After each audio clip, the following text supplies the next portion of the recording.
Salut à tous, aujourd'hui j'ai Kevin Le Sieutre avec moi. Kevin, c'est un dev SEO freelance, solo, que vous devez connaître via Quick, une plateforme tout en A pour auditer un site, crawl, Search Console, Analytics, Log et depuis peu un MCP pour croiser toutes ces données directement dans Claude ou autre.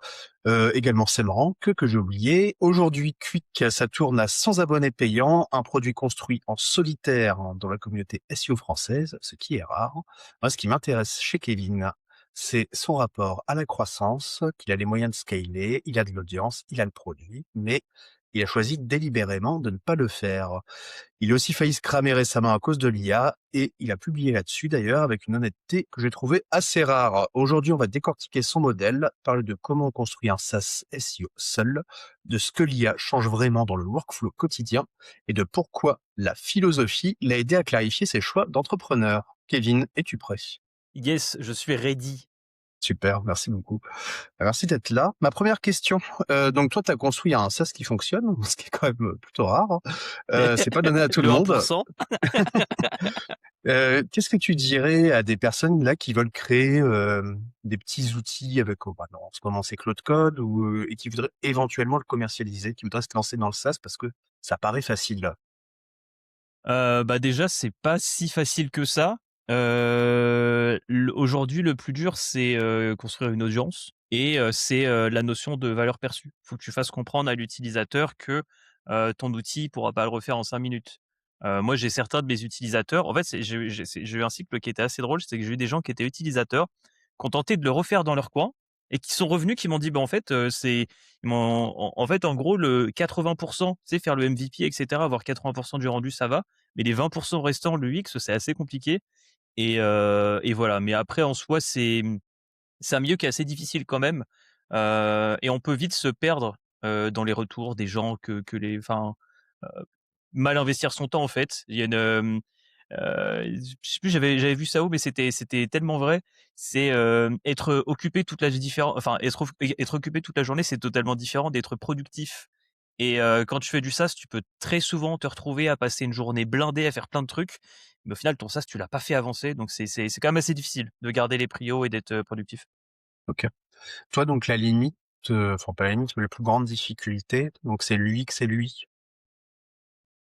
Puis OK. l'UX, c'est pas juste faire des boutons jolis, c'est vraiment Mmh. comprendre les besoins de ta cible et faire en sorte que ton utilisateur, il puisse savoir comment tout fonctionne sans avoir besoin de se poser la question et que ton utilisateur puisse pas spécialement faire de conneries. Ça vraiment ne pas permettre à ton utilisateur de faire des bêtises, tout en ayant quand même de la flexibilité et c'est ça qui est un petit peu difficile.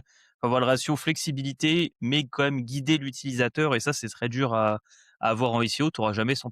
Tu auras des gens pour qui ça paraîtra trop simple et trop limité, tu en as d'autres pour qui, ils se diront: «Bah, non, en fait, ça fait pas ça, ça, je vais le refaire de mon côté». Donc c'est un petit peu avoir l'entre-deux, permettre la flexibilité tout en ayant quelque chose qui soit clair, quoi. Comment on fait, pour, comprendre et savoir ces besoins-là? Tu fais des démos clients, et en gros, tu essaies d'identifier ta cible et en gros, quand tu dois sortir alors soit quand tu présentes le produit ou soit quand tu dois sortir une feature, tu essaies le plus possible avant même que l'utilisateur fasse son compte ou se connecte, si tu es quasiment sûr que le mec, c'est vraiment ta cible, tu fais tout avec lui. C'est-à-dire que tu lui crées son compte et son compte, tu lui donnes que quand il est en partage d'écran avec toi et tu regardes comment il interagit avec ton produit. Tu lui dis, sans mettre la pression, il faut essayer de pas mettre la pression et il faut surtout essayer de pas guider l'utilisateur. Ça, c'est le plus dur. Quand tu fais Mmh. une démo, dire: «Non, faut cliquer là», tu laisses. Après, c'est pas vraiment des vraies conditions parce que le mec, il va se sentir comment dire? Observé. Donc il va un peu stresser et tout, donc il va peut-être pas trouver et cetera. Mais faut ça, c'est ton rôle aussi en tant que dev, de rassurer la personne en mode: «Bah, écoute, toi, je sais que tu pourras en avoir pour tel besoin, ce produit-là. Donc j'aimerais bien que je te donne tes logins et tu de voir comment tu peux faire telle ou telle analyse. Comme ça, je vois si tu le trouves, je vois si ça te convient. Tu me dis comment tu retoucherais les données. Et le truc, c'est que bah, là, tu auras vraiment ces interactions à chaud. Tu verras où est-ce qu'il met la souris, où est-ce qu'il regarde, où est-ce qu'il passe du temps, où est-ce qu'il perd du temps. Les questions qui se posent, il va te les poser. Et tu vas voir aussi, moi j'ai souvent des utilisateurs. En fait, moi, ce qui m'intéresse le plus dans un SaaS, c'est quand les gens me demandent des exports, je les donne. Mais la plupart du temps, quand les gens te demandent un export, c'est que le SaaS permet pas déjà de traiter la donnée ou de la présenter de la manière dont l'utilisateur le voudrait. Donc c'est aussi un indicateur, en fait. Moi, quand on me demande des exports, je les fais, je le fais, hein, ça, il y a pas de souci. Mais toujours, je pose la question, je dis: «OK, mais tu en fais quoi derrière?» Et les gens, ils vont me montrer des screens, d'un template sheet ou autre et cetera. Ils me disent: «Bon, bah, moi, j'en fais ça, ça, ça» et du coup, tu dis: «Ah OK, bah, je pourrais peut-être intégrer, tel ou tel graphe dedans, quoi». OK. Toi, ton process, c'est dès que tu ajoutes une feature, tu mets en place un nombre de tests prédéfini? Comment tu fais? Si j'avais une grosse équipe, je pourrais, mais moi, je suis obligé d'aller un peu en impro. C'est-à-dire que moi, je fais mes tests, bien sûr, et cetera. Après, j'ai pas un process défini pour faire des tests qui est vraiment, très, méthodique et scientifique, hein. J'y vais un petit peu en impro. Après, maintenant, j'ai de l'XP, donc on va dire que, la plupart du temps, ça va. Enfin, en fait, genre, en gros, les bugs que je vais avoir, c'est ce qu'on appelle des effets de bord. C'est, quand, plusieurs fonctionnalités vont interagir d'une manière que tu avais pas anticipée, et dans certains cas de figure, en gros, c'est pas la fonctionnalité que tu as créée, mais c'est son interaction avec d'autres qui va créer des problèmes. Donc ça, c'est les bugs qui sont assez durs, à anticiper. Au final, quand tu travailles avec des gros SaaS, ils ont, toute une équipe, Q&A et c'est des gens qui sont là juste pour tester le SaaS, en fait. Normalement, c'est un métier à temps plein de tester un gros SaaS et je préfère envoyer en prod. Enfin, moi, je fais mes tests, hein. Je m'en sers aussi, mais je préfère envoyer en prod et au pire, les utilisateurs, ils me font un retour et à chaque fois, au pire, c'est dans tous les cas, c'est une nouvelle feature, en fait. Donc c'est un truc qui était pas là avant. Si ça bug, les gens sont à peu près OK avec ça. OK. Donc là, pour résumer, quelqu'un qui voudrait créer un petit outil, conseil principal, le tester auprès de personne. Ouais, c'est ça, ouais. Le tester, ouais, identifier vraiment sa cible, pas être dans le chercher à se d'être dans le biais de confirmation, quoi. Pas être dans le biais de confirmation à se dire: «Ah ça c'est ma cible et tout, ah, eux ils ont rien compris et tout». Non, non, faut vraiment aller voir ta cible et tout. Il faut garder en tête que, ton utilisation que toi que tu avais qui est souvent assez précise, ça sera peut-être clairement pas ce que les gens veulent en faire. Je prends un exemple vraiment débile. Qwik au début, moi je le voyais comme un outil, pour faire, du SEO technique globalement, pour faire des analyses sur un site existant et petite nuance, en fait, mes utilisateurs, ils voyaient surtout ça comme un outil de pré-audit. Donc du coup, il y a des données que j'ai commencé à ajouter comme, les mots-clés positionnés, les datas sur les backlinks, dont tu as pas besoin normalement sur un outil d'audit SEO. Enfin, là, c'est plus et en gros, bah, j'ai créé toute la fonction de base, ça faisait juste un sheet. Bah, j'ai ajouté toute une partie, Google Slide. Pareil, c'était pas prévu de base, mais c'est parce que j'ai vu que mes utilisateurs, ils s'en servaient en pré-audit et je me suis dit: «Bon, bah, pour du pré-audit, faire un Google Slide, ça peut faire sens, quoi». Et parce que de base, ils s'en servaient plus comme en amont de Screaming Frog, c'est ça? Ouais, c'est ça, ouais, c'est ça, Ouais, c'est ça OK. et c'est encore le cas. En fait, tu as un peu les 2. Aujourd'hui, j'ai certaines agences qui ont quasiment totalement remplacé, Screaming Frog par Qwik et qui se servent de Screaming Frog uniquement sur des gros sites. Donc ça, c'est l'utilisation que je visais de base, mais avant que Qwik soit assez mature pour remplacer totalement Screaming Frog ou en partie, bah, c'était beaucoup plus de temps qu'il fallait que ce que j'avais au début, en fait. Ça, c'est normal après, mais du coup, au début, c'était suffisamment bon que pour faire du pré-audit, globalement. Naissance de Qwik, c'est quoi? C'est que tu voulais faire du SaaS à la base, tu voulais créer ton propre tool, ça s'est fait comment? Je voulais en fait, en gros, j'avais des audits, techniques à faire. Moi, je suis SEO technique, donc je fais quasiment que des audits tech et en fait, en gros, sur les audits tech, tu as, ce que je qualifie de tronc commun. C'est-à-dire que, sur quasiment tous tes audits tech, tu vas checker les mêmes ch enfin, il y a un tronc commun que tu vas checker. Après, il y a d'autres éléments que tu vas ajouter, mais je dirais que selon tu as minimum 50 de ton audit que tu as un peu dans tous les audits et après tu vas avoir des éléments un peu personnels. Après, tu as certains, sites où il faut faire, 80 de l'audit sur un sujet, mais sinon globalement, tu as un tronc commun. Et en fait, moi, ce tronc commun-là, bah, en fait, j'ai fait une fois le Google Sheets un petit peu sur le modèle de ce que j'avais un peu en agence, à faire des graphes, machin et cetera et j'ai fait: «Ah non, ça, je vais pas me le taper à chaque fois à la main».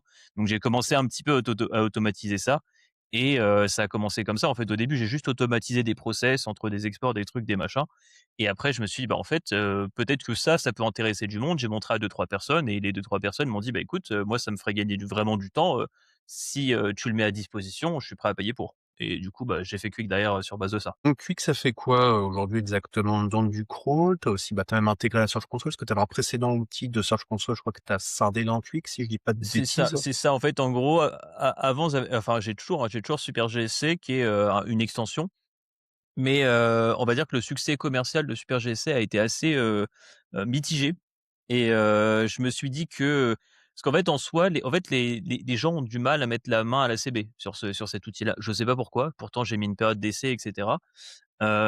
Mais par contre, ceux qui s'abonnent restent abonnés à Super GSC. Genre, enfin, j'ai pas eu beaucoup d'abonnés, mais la plupart le churn est vraiment, enfin, les gens se désabonnent en moyenne au bout de 6 ou 7 mois, ce qui était meilleur que Quick, genre vraiment, vraiment meilleur que Quick et je me suis dit: «En fait, je suis peut-être mauvais en valeur perçue sur Super GSC. Je suis peut-être mauvais pour faire comprendre à quel point l'outil est bien et mais en gros, je me suis dit: «Est-ce que ça vaut vraiment le coup?» parce que j'ai déjà du mal moi-même à faire des vidéos démo. Est-ce que ça vaut le coup? Je me split entre 3 produits et je me suis dit: «Bah, en fait, vu que les gens, ils kiffent et que ça ils restent de manière générale abonnés très longtemps, bah, en fait, je vais ajouter toutes les fonctionnalités de Super GSL, je vais les ajouter à Quick» et ce qui fait que, bah, j'ai globalement repris tout le code de l'extension et je l'ai intégré dans l'interface.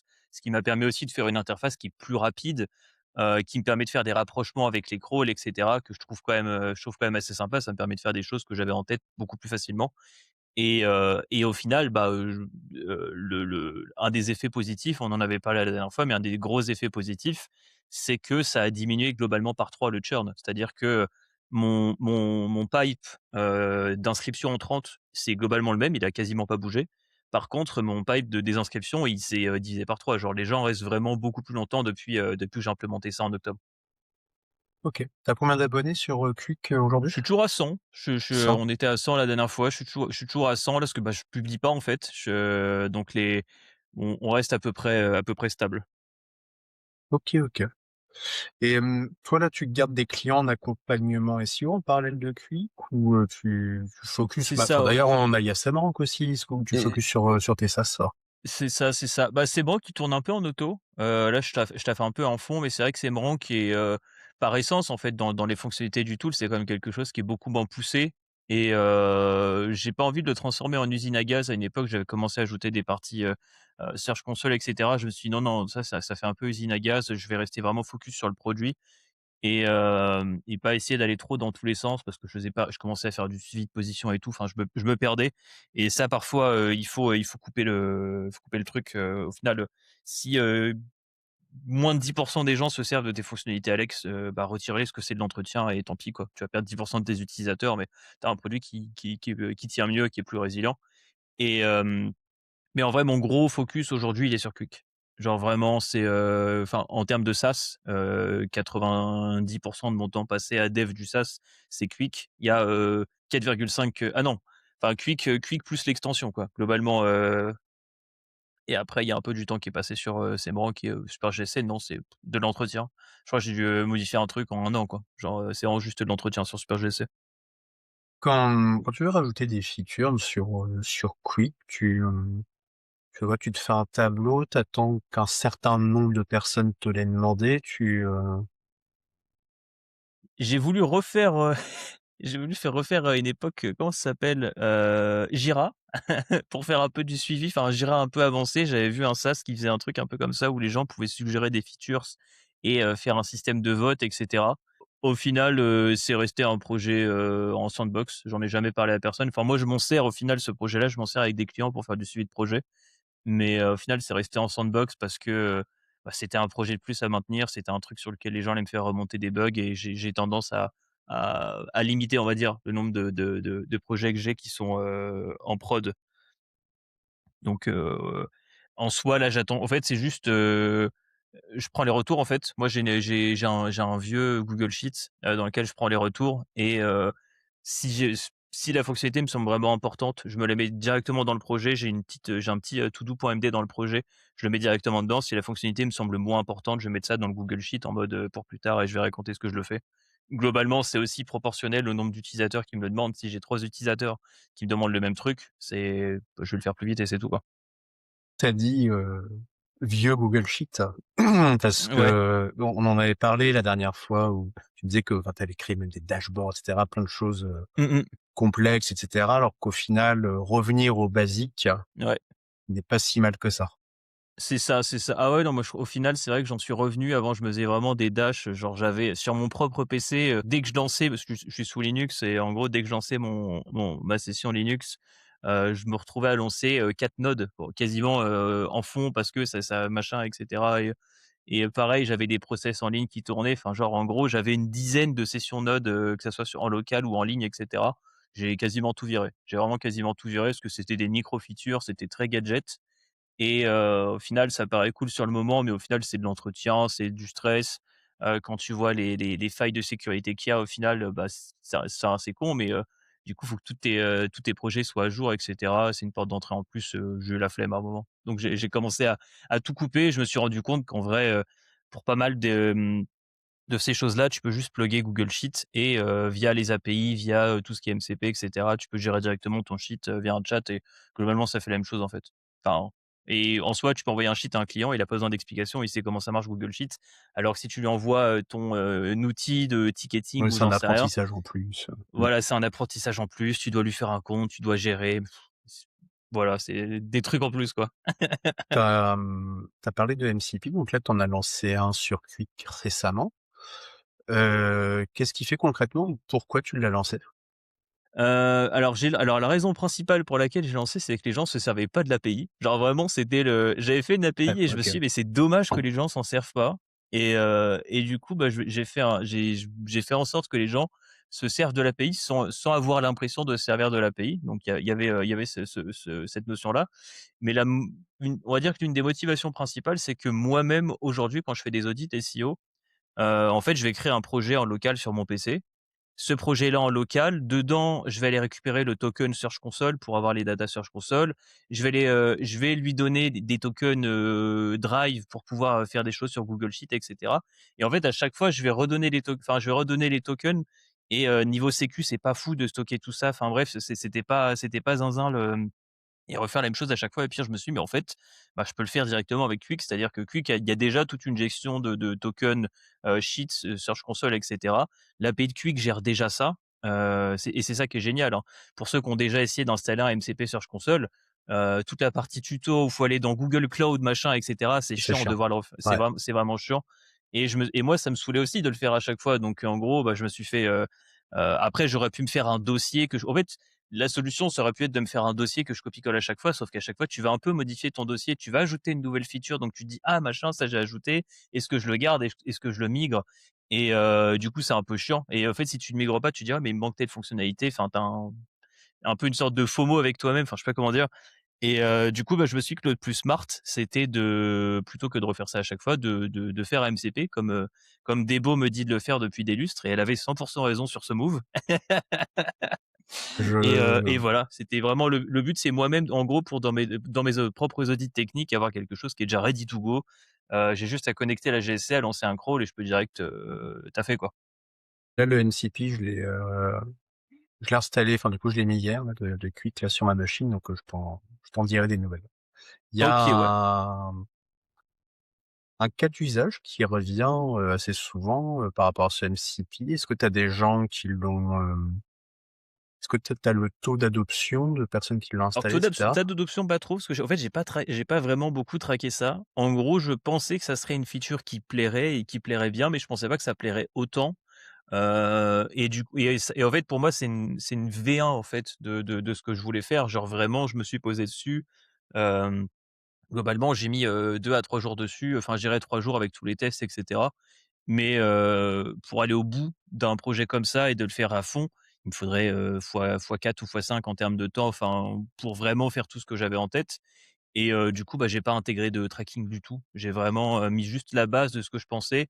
En fait, c comme ça, les balises sont pas trop définies, je vais pas trop dans une direction et les gens peuvent me faire des retours et en soi, ceux à qui j'en ai parlé, la plupart l'ont installé. Le niveau utilisation, j'ai vraiment plein de gens qui m'ont dit que, bah, globalement, sans exagérer, ça a changé leur manière de faire du SEO, en fait. Mmh. C'est-à-dire que, ils utilisent toujours la partie, dashboard et cetera quand ils ont besoin d'un screen ou autre, mais quand ils ont besoin d'une info précise, bah, ils ont moins d'exports à faire, en fait.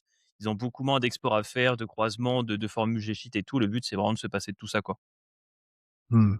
Tout à l'heure, tu as parlé, bah, du coup, de l'installation, enfin, Search Console, d'aller s'inscrire sur la console cloud de Google et cetera et toi, tu m'avais parlé enfin, du fameux problème, on va dire, technique avec la peur d'installer, le terminal, de Mmh. s'inscrire sur Git et cetera. Que des profils non techniques, ça peut les faire flipper.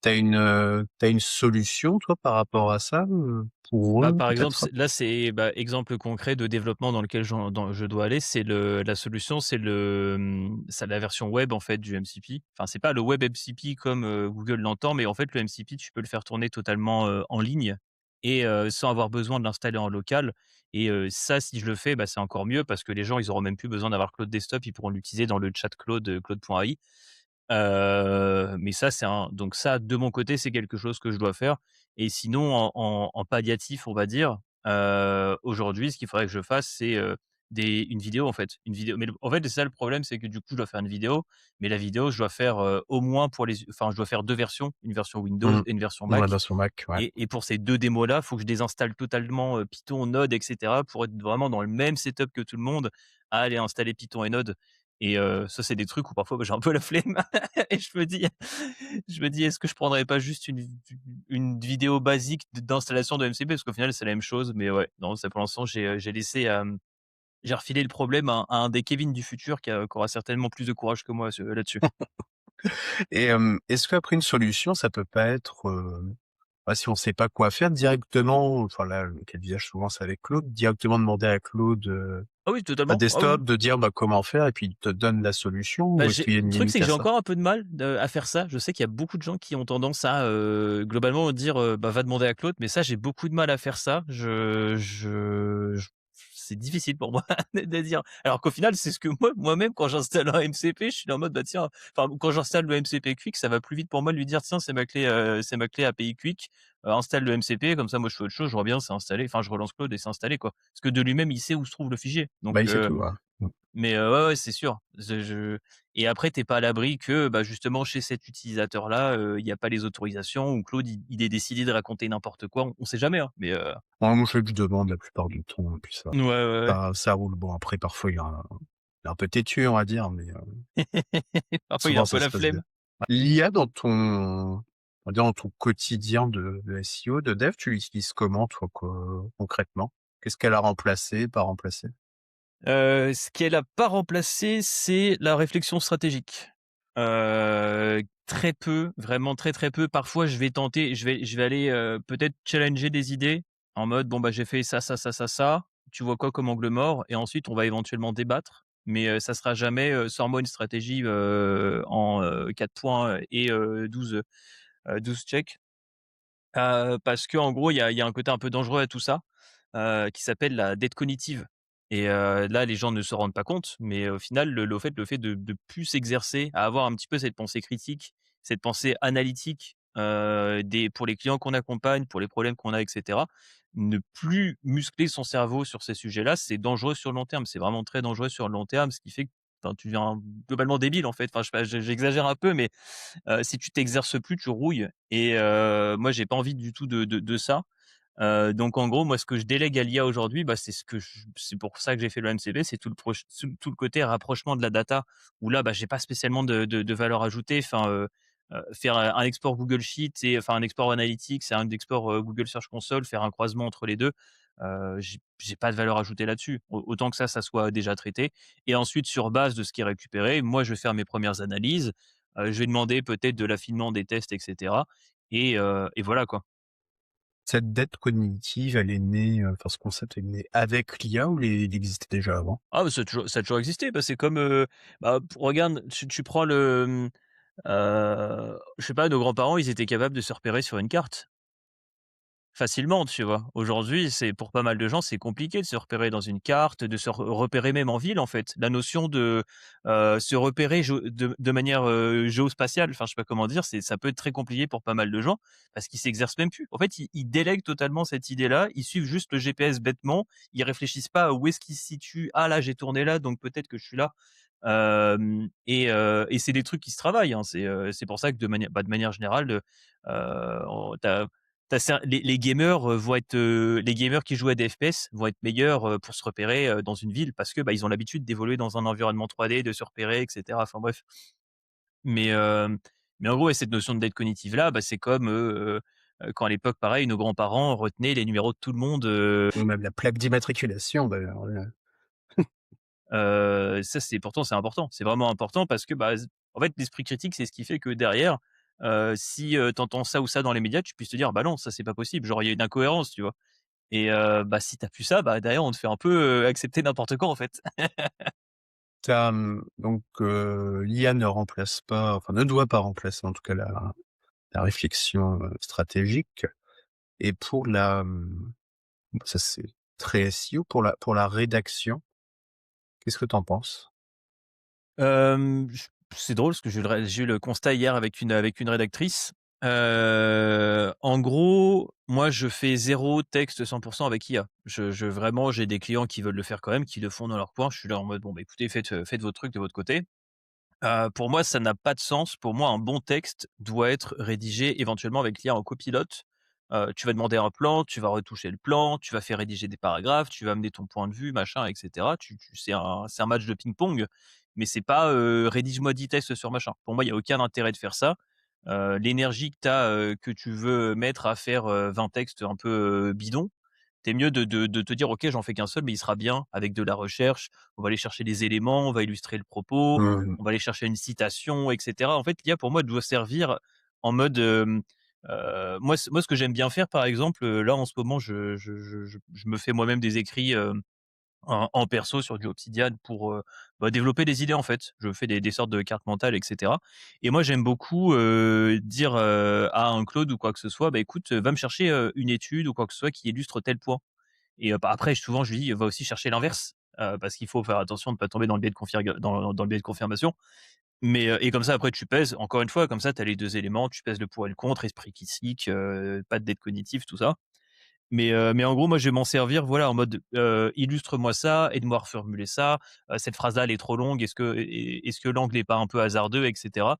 Et pour moi, c'est et même tu as une forme de satisfaction, en fait, dans tout ça. Après, tu en as beaucoup qui vont dire: «Oui, mais on n'est pas rédacteur». Je suis d'accord. Après, en soi, ça, c'est un peu surcoté. Enfin, on a pendant très longtemps, globalement, la stratégie des agences, c'était de dire à leurs clients: «On va faire, 20 contenus par mois». Est-ce que c'est vraiment une stratégie SEO, en fait? Est-ce qu'aujourd'hui, en 2026, c'est vraiment une strat SEO que dire à tes clients: «Faites 20 contenus par mois»? Je pense qu'on enfin, j'espère qu'on sera tous d'accord sur le fait. Non, mais c'est voilà, c'est tu peux faire, oui, tu peux faire du tofu, machin, et cetera, mais c'est pas, c'est ça te permet de poser une base, mais en soi, la valeur aujourd'hui, elle est pas là-dessus, quoi. Ton client, aujourd'hui, tes clients, ils s'en foutent d'aller lire des articles de blog, ils veulent du conseil, ils veulent de l'analyse, ils veulent voir que tu es expert dans ce que tu fais, et ça, tu peux le démontrer uniquement en faisant des articles où on sent que c'est toi qui les as écrits et pas, Claude, à qui tu as chuchoté à l'oreille: «Fais-moi un article, machin». Ouais, ouais, et puis pourquoi 20 par mois, pas 10, Oui, oui, voilà, oui, pas oui, oui. 30, toujours, Ah oui, non, mais j'ai dit 20 en mode, 20, flou, et c'est pas en mode chiffre précis, ouais. Oh là, loin de moi cette idée, Je sais que parfois tu as des ouais, ouais. agences où c'est ça, tu fais: «Ah 20 par Ah mois, non, mais c'est ça, ouais, tu en as qui vont pourquoi?» jusqu'à mettre jusqu'à Mmh, chiffrer le truc. Je suis en mode: «Ah oui, mmh. quand même». Ouais, c'est très, très précis. Donc en parlant d'IA, toi, tu as publié, enfin c'était, récemment sur LinkedIn un post sur le fait d'avoir frôlé, bah, le burn-out récemment. Tu en es où aujourd'hui? Est-ce que c'était quoi le déclencheur? C'était par rapport à un excès de productivité, il me semble? Tu veux nous en dire plus? Excès de productivité, ça, je pense que ça va. C'est plus surcharge, on va dire, OK. c'est plus surcharge de travail. Enfin, c'est ce que tu voulais dire, mais plus surcharge de travail. En gros, ouais, en fait, j'ai fait l'erreur d'accepter un peu trop de projets. Parce qu'en fait, en gros, quand un entrepreneur vient me voir en direct, ça va, j'arrive à refuser. Mais quand c'est une reco, c'est un peu plus dur, je trouve, de refuser un projet quand quelqu'un t'a reco. Et ça, c'est ce qu'on a, bah, ça, nous, en plus, en physiolo en philo en psychologie, c'est le biais de persistance. Enfin, je sais plus si c'est persistance, mais globalement, c'est cette idée-là, c'est que à partir du moment où où on a dit qu'on a dépeint telle ou telle image de toi et qu'elle est positive, tu as envie de continuer d'aller dans ce sens-là, en mode, tu vois? Et du coup, bah, tel ou tel consultant, il a dit du bien à son client en mode: «Bon, bah, lui, c'est un bon SEO, je vous le refile et tout». Bah, tu envie de dire: «Ouais, c'est vrai, vas-y, je peux gérer votre projet, machin et tout». Et du coup, j'ai accepté un peu trop de projets sur des recos, et le problème, c'est qu'il y a plusieurs de ces projets-là qui étaient assez demandants. Sachant que j'étais dans une phase où justement j'avais des pas mal de taf à faire pour Quick pour faire avancer le SaaS. Il y a un moment où c'était, trop compliqué, et le problème c'est que, en soi, c'est pas tant la surcharge de taf, c'est que je me suis, totalement rincé en faisant du dev, en fait. Ah OK. Dans le sens où, ça, c'est une des erreurs, que je recommande à personne de faire. Après, vous faites ce que vous voulez. Mais en soi, aujourd'hui, le dev avec l'IA, c'est plus de la enfin, il y a le côté difficulté, comprendre comment ça marche, et cetera.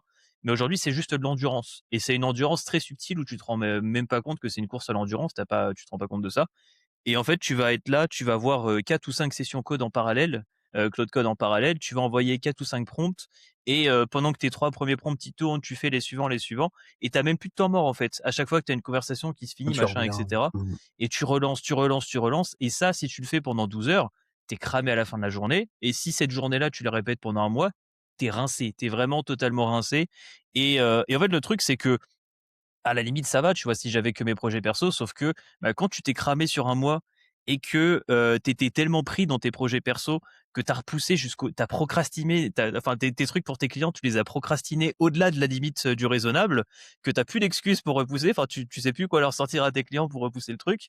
Bah, du coup, tu te retrouves à faire des journées de zinzin pour rattraper le retard que tu as sur tes clients et là, tu as ton début de burn-out. C'est vraiment le cumul de tout ça, tu avais déjà plus d'énergie, puis en plus de ça, tu dois fournir, des grosses journées où tu peux pas, taffer comme tu veux, tu dois taffer, tu dois faire de la prod, compliqué.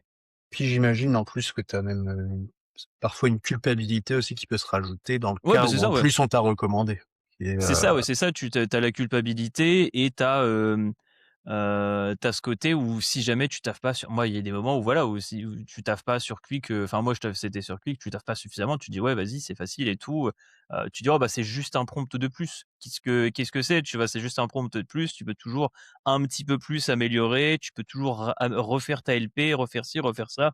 Et c'est un peu compliqué, quoi. Faut surtout que moi qui suis un petit on l'est tous à un certain degré, mais je suis quand même relativement perfectionniste et j'ai beaucoup de mal avec le fait d'envoyer un prod. Je dis pas que tout ce que j'envoie en prod, c'est parfait, mais j'ai beaucoup de mal avec, le fait d'envoyer en prod un truc, dont je suis vraiment pas satisfait. Donc ça peut te cramer, quoi.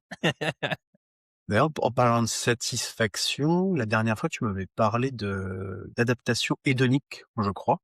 Si tu veux nous en dire plus? En 71, je crois, l'étude de Brickman et je sais plus qui.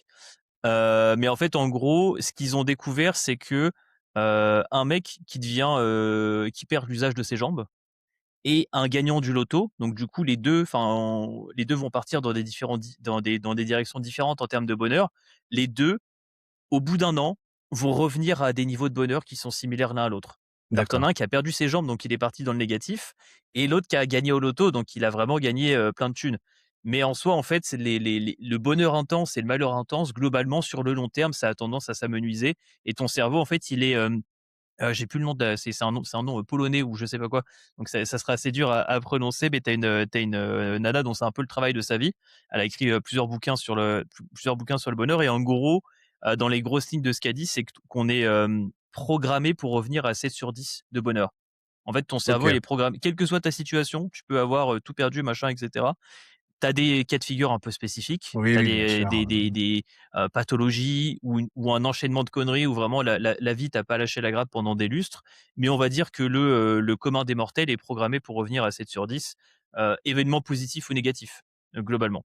Et je trouve en gros, moi, quand je suis tombé sur ces textes-là et quand je suis tombé un peu sur toute cette littérature-là, ça a un peu changé ma manière, en fait, d'approcher, la vie globalement, enfin pour aller aussi loin que ça. Dans le sens où en fait, je me suis rendu compte que, se sentir à 7 sur 10 en fait, c'est normal.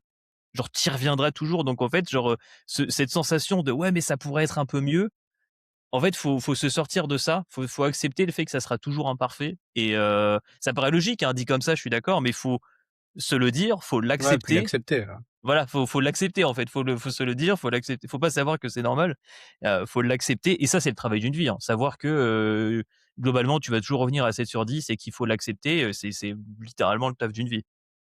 Après je trouve que dans le cas où, parce qu'on pourrait dire: «Ah, c'est un peu pessimiste parce que du coup, ah, je suis jamais à 9». Mais par contre, moi, je trouve ça très optimiste dans le cas où, je sais pas, tu es à 4, admettons, enfin, voilà, il t'arrive une merde Mmh. et en fait, te dire: «Ah, bah, en fait, ça va, je vais remonter à 7». Tu vois? Je Ouais. pense qu'il faut le prendre dans ce sens-là, quoi. Non mais c'est ça, non mais c'est ça en fait. C'est bah, moi j'ai eu un peu les 2 sur un espace de temps assez restreint au final. J'ai eu une opération du dos, il y a 1 an et demi où, globalement je pensais même que j'allais, perdre l'usage de mes jambes. Et au final, peu de temps après, j'ai un peu récupéré tout ça et peu de temps après, Quick a commencé un petit peu à exploser et j'ai fait, plus d'essais que j'en avais jamais fait. Bah, au final, en vrai, juste avant l'opération des jambes, il y a un moment où j'étais revenu dans ma tête, j'étais revenu globalement à je dis c'est pas une réflexion que je me suis fait à cette époque-là, mais aujourd'hui, je le vois comme ça, genre j'étais serein en vrai. Enfin, je m'étais même préparé à l'idée de perdre potentiellement l'usage de mes jambes parce que c'était un des risques et j'étais OK. J'étais devenu OK avec ça, alors que c'était quelque chose de grave et de triste, hein. Et en soi, quand, Quick a passé, certains niveaux de chiffre d'affaires, tu es content. 3 jours après, tu es revenu, enfin OK, bah, c'est devenu, enfin, tu vois tout de suite le prochain objectif, en fait. Tu dis: «OK, bon, bah, très bien, je suis arrivé là, bon, bah, maintenant, faut aller là». Enfin, dans tous les cas, tu as quand même ce côté-là où tu vas toujours vouloir aller chercher plus loin, quoi. Tous ces concepts, littérature dont tu parles et cetera, c'est des choses dont tu t'es, auxquelles tu t'es intéressé récemment? Ou, avec l'IA et cetera, ou même par rapport, à des expériences perso, c'est quelque chose que tu as toujours eu? Alors en gros, moi ça fait à peu près 10 ans, enfin ouais, ça fait un peu plus de 10 ans, j'ai même 15, je pense que ça fait plus de non, j'ai découvert ça à 17 ans, donc ça fait 15 ans. Ça fait 15 ans que je suis intéressé par le dev perso, parce que j'ai eu pas mal de problèmes relationnels quand j'étais au lycée, enfin il y a plein de trucs que je comprenais pas. Je vais pas mettre de nom sur des pathologies, on va pas tomber dans le putaclic, mais voilà, en gros, je pense avoir un petit dérèglement social, on va dire. Et j'avais besoin d'avoir des règles. J'avais besoin qu'on m'explique: «Ça, c'est bien, ça, c'est pas bien, ça, faut faire ça marche comme ça», qu'on m'explique vraiment les règles du jeu. Et pour moi, le dev perso, c'était vraiment en mode: «Bon, bah, voilà, voici les règles du jeu. Si tu veux qu'on t'aime bien, fais ci, si tu veux», enfin, et cetera, et cetera. Donc après, tu tombes sur, «Comment se faire des amis» de, Dale Carnegie, hein, je pense, l'ouvrage de référence dans le dev perso pour s'initier à tout ça. Un ouvrage qui est excellent, mais au final, un ouvrage qui a, une contrepartie, c'est qu'après tu sais comment ça marche, tu sais comment être agréable pour les gens, tu connais des techniques à utiliser et cetera. Mais le contre-pied de ça, c'est qu'aussi, du coup, tu vas voir dans ton entourage tous les gens qui ne respectent rien de tout ça. Et du coup, tu dis: «Mais en fait, ils me respectent pas». Tu te dis: «Mais en fait, mais en gros, tu as un peu le contre-coup de tout ça. Mais bref, j'ai passé à peu près, ouais, 15 ans dans le dev perso et du coup, j'ai toujours été réceptif un petit peu là-dessus et je suis tombé sur, je pense que ce qui m'a vraiment mis dans la philo, c'est le fait d'être tombé sur la vidéo de Théo Lion, il y a à peu près de ça 2 ans, où il faisait un petit peu du rapprochement entre l'entrepreneuriat et le dev perso et l'entrepreneuriat et la philo.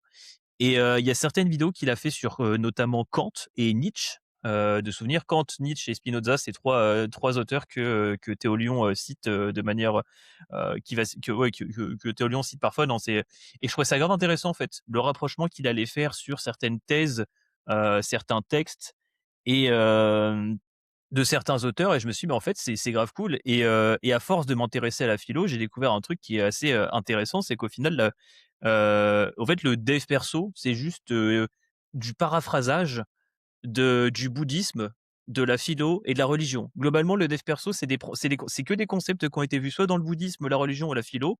Tu prends les 4 accords Toltec, tu as la moitié des trucs de tout le dev perso qui c'est juste du dérivé des 4 accords Toltec et le bouddhisme aussi, alors ça a l'air ultra boring le bouddhisme quand on en parle, mais vraiment les concepts de base, la philosophie derrière, c'est vraiment très, très, dev perso. Très, bah, stoïcisme aussi au final, hein. Le stoïcisme et le bouddhisme, tu as pas mal de points où les 2 se retrouvent. Alors de mon point de vue, hein, je fais des gros rapprochements, Non, c'est hem, comment toi tu le vois. oui voilà, c'est comment moi je le perçois et au final, quand tu te rends compte que le dev perso, c'est juste de la paraphrase et tu as juste le côté un peu où on va te donner une injonction, alors qu'en fait la philo, on va te donner les outils pour comprendre la situation et pour voir sous différents prismes la même situation, tu vois? Le dev perso va te dire: «Dans ce cas-là, tu fais ça». La philo va te dire: «OK, mais tu peux aussi le voir comme ça». Genre, le dev perso va dire, «Ne te fais pas marcher dessus». La philo va te dire: «Est-ce que tu dois vraiment considérer ça comme un manque de respect?» Tu vois? Genre, Mmh. et ça, genre vraiment le fait de se dire, ça genre enfin, tu sais, le est-ce que tu dois considérer ça comme un manque de respect? Non, en fait, c'est pas dirigé contre toi, donc c'est pas vraiment un manque de respect, donc tu t'en branles, donc tu as pas besoin de réagir. Donc toute cette économie, d'énergie négative, en fait et c'est globalement comme ça que je suis arrivé dans la philo et que je me suis intéressé à certains auteurs, bah, Spinoza, Nietzsche, je sais pas. Je suis pas allé, beaucoup enfin, il y a certains auteurs, auxquels je suis plus réceptif, mais c'est vrai que je suis resté globalement sur, des auteurs que Théo a déjà cités parce que, bah, c'est des très, très bonnes références et que faire le tour de ces auteurs-là, déjà, tu en as pour un bon moment. Et puis beaucoup d'entre nous ne l'ont pas encore fait d'ailleurs en C'est plus. ça, ouais, bah, après je pense qu'à l'ère de l'IA, c'est un devoir. C'est-à-dire qu'on n'aura plus grand-chose d'autre à faire que de trouver un sens à notre vie. Genre vraiment, on aurait globalement à un moment, on n'aura plus grand-chose d'autre à faire que ça et je pense que c'est vraiment un devoir de se et en fait, c'est beaucoup moins, Ça paraît impressionnant, en fait, au début. Moi, au tout début, quand je voyais les vidéos de Théo, j'étais là en mode: «Putain, il est tellement» enfin, je sais pas comment dire, mais je le trouvais ultra intelligent dans le fait qu'il était capable de faire des rapprochements entre les 2. Mais en fait, une fois que tu es à l'aise avec les concepts, ça va. C'est comme, bah, quand tu découvres un nouvel outil, au début, ça fait peur et puis une fois que tu es à l'aise avec le truc, tu commences à bidouiller les options. Tu commences à, Ouais, dès c'est que de tu es à l'aise avec l'apprentissage, hein. GA4 et Mmh. Analytics, tu vas faire enfin, non, dès que tu es à l'aise avec, GA4 et Search Console, tu vas faire des rapprochements. Bah, c'est pareil en philo, en fait. Dès que tu es à l'aise avec les concepts, ça va. Bah, c'est vrai que la première fois que tu vois des tools SEO, enfin moi je pense notamment, enfin Screaming Frog, notamment, tu fais: Ouais. «Ouh là!» Tu dis: «Je Ouais, bah, c'est drôle, qu'est-ce qui va m'arriver?» j'ai vu un post là-dessus, il y a un mec qui disait: «Ouais, j'ai voulu refaire Screaming Frog parce que je trouvais que c'était pas UX» et en gros, son post, il commence comme ça. Il te montre ce qu'il a fait. Tu l'as vu? Non, je l'ai pas vu, mais je trouve lui que c'est pas affreuse, hein. Mais en Enfin, fait, en gros, en fait, le début de son post, c'est: «J'ai voulu refaire Scream une fois parce que je trouvais que c'était pas UX». Il te montre ce qu'il a fait et après le reste de son post, c'est de se dire: «En fait, tu te rends compte que c'est UX à partir du moment où toi-même tu dois le faire et que tu te rends compte de toutes les décisions que doit prendre un outil pour être à la fois flexible, fonctionnel, machin et cetera» et tu te rends compte que c'est en refaisant, certains tools que tu dis: «Ah ouais, en fait, c'était pas si mal parce que je fais pas du tout mieux, en fait». j'aime bien faire un format 60 secondes, bon, «clivantes» entre guillemets. Je vais te poser des questions, tu réponds par oui ou par non, puis après on pourra développer. Ça te va? OK. Est-ce que l'IA va remplacer 50% des SEO d'ici 2030? Tu feras encore du SaaS dans 10 ans. LinkedIn est le meilleur canal d'acquisition pour un consultant SEO en 2026. Ouais. Un bon SEO doit savoir comprendre le code. Ouais, Quick existera encore dans 5 ans. ouais, Un SaaS en solo, c'est tenable sur le long terme? mouais. Je mets un M devant. OK. On reviendra dessus après. Le vibe coding va détruire le marché du SaaS. Heu, ouais, On peut dépasser les 20 000 € de chiffre d'affaires par mois en restant solo. ouais. La philo, est-ce que c'est plus utile que les bouquins business pour un entrepreneur? Mmh. Mmh. Non. Le SEO technique va devenir un métier de niche réservé à des profils très pointus. Déjà peut-être le cas. Heu, Rester à 100 abonnés payants pendant 6 mois pour un SaaS, est-ce que c'est un signal que le produit ne décolle pas? Ouais, Sur quoi on pourrait revenir? Hem, Si toi, je sais que souvent tu as fait des posts pour faire un peu l'éloge de LinkedIn, même si tu respectes pas forcément les codes bullshit de LinkedIn, mais c'est quand même un réseau que tu apprécies, mine de rien. c'est moi j'aime bien LinkedIn, hein. Mais, est-ce que tu veux nous en dire plus sur ce réseau authentique? Assez vite vers moi alors que j'avais à peine commencé à poster. Genre vraiment, c'était au tout début. Pour moi, le seul truc qui est vraiment important, dans LinkedIn, c'est, de faire ses posts soi-même si possible et de montrer, de manière détournée, au lieu de montrer des graphes, de montrer que tu es compétent. C'est-à-dire qu'au lieu de montrer un graphe qui dit: «Oh regardez, ça c'est les résultats de mon client», de le faire comprendre par les sujets que tu abordes. De faire comprendre par le fait que tu montres que tu as compris les problématiques de ton client et cetera et ça, c'est autre chose. Le fait de montrer que tu t'es vraiment investi des problématiques de ton client, de ta cible ou quoi que ce soit, ça, c'est vraiment, vraiment cool. J'ai un pote qui est, spécialisé en SEO pour les avocats et les juristes. Bah, OK. c'est un peu une coqueluche dans ce milieu-là, on va dire, tu vois? Tous les projets qu'il fait, ça marche ultra bien auprès de ces cibles-là, parce qu'il a compris leurs problèmes, il sait leur parler et cetera, donc les gens vont le voir lui, en fait, comme référence et pour moi, c'est vraiment un excellent canal d'acquisition. Le seul point pour lequel j'étais un peu hésitant sur le ouais, c'est qu'au final, aujourd'hui, je pourrais vivre uniquement des leads qui viennent de LinkedIn. Au final, les leads sur Quick aussi, ça vient globalement quasiment que de LinkedIn, enfin la source de base, mais le truc ultime, ça reste la reco et la reco, ça vient en faisant du bon taf. Et après LinkedIn, l'avantage, c'est que LinkedIn, en fait, c'est plus un multiplicateur. Tu vas être exposé à d'autres gens, Mmh. dont des gens qui font le même métier que toi et du coup, bah, tu as des chances que, les gens qui font le même métier que toi constatent ton expertise et du coup te recommandent. Ou alors veuillent te parler et après qu'il t'ait parlé, sympathisent avec toi et te recommandent. Après, il faut savoir que, hem, il y a toujours eu un fond où en gros je cherchais des clients mais jamais quand je clique sur le bouton publier, je me dis: «Ah, ça va me rapporter tant de clients». Genre Ouais. j'ai la pensée ne me traverse même pas l'esprit globalement. C'est juste, j'aime bien parler de certains sujets, j'aime bien parler des évolutions Quick. Quand je parle de Quick ou quand je parle de quoi que ce soit, il y a une volonté un petit peu marketing derrière, mais je suis pas, drivé, uniquement par ça, on va dire. Mmh. Oui, ton métier de base reste quand même, Bah, le tien, pardon. Enfin, Ouais, mais je ouais. veux dire, tu transformes pas en commercial, ou autre, C'est quoi. ça, c'est ça. Bon, moi, je Mmh. reste vraiment un passionné, j'ai envie de le montrer, quoi, et pas enfin, voilà, quoi. Il y a, autre chose, je pense, qui serait intéressant à développer, parce que tu as un petit peu tiqué quand je t'ai dit un SaaS, en solo, c'est tenable sur le long terme, j'étais en mode: «Ah, compliqué». Est-ce que tu veux me rajouter des choses par rapport à ça? Bah, en fait, c'est plein de métiers en même temps. SaaS, c'est, tu au four et au moulin, quoi. Tu vraiment enfin, tu fais tout, tu dois faire le marketing et tu dois développer le feature, tu dois faire le SAV et cetera et bah, par exemple, tu as justement le SAV, en fait et quand tu as un SaaS qui est en prod avec des vrais utilisateurs qui sont des entreprises, comment tu pars 2 semaines en vacances? Genre vraiment, si tu es vraiment Mmh. 100 tout seul, comment tu pars 2 semaines en vacances, tu vois? Et ça, c'est un peu compliqué parce que tu es jamais 100 déconnecté.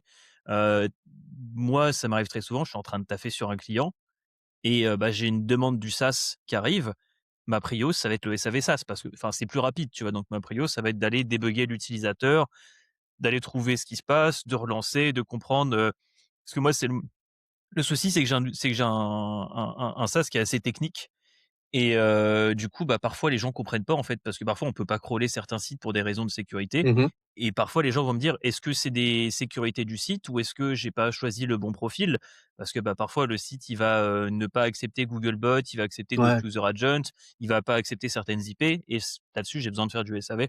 Donc c'est dur. J'ai du mal à me dire je pourrais, déconnecter 2 semaines, enfin à titre perso, hein. J'ai du mal à me dire je pourrais me déconnecter 2 semaines et être confiant. Genre, très compliqué.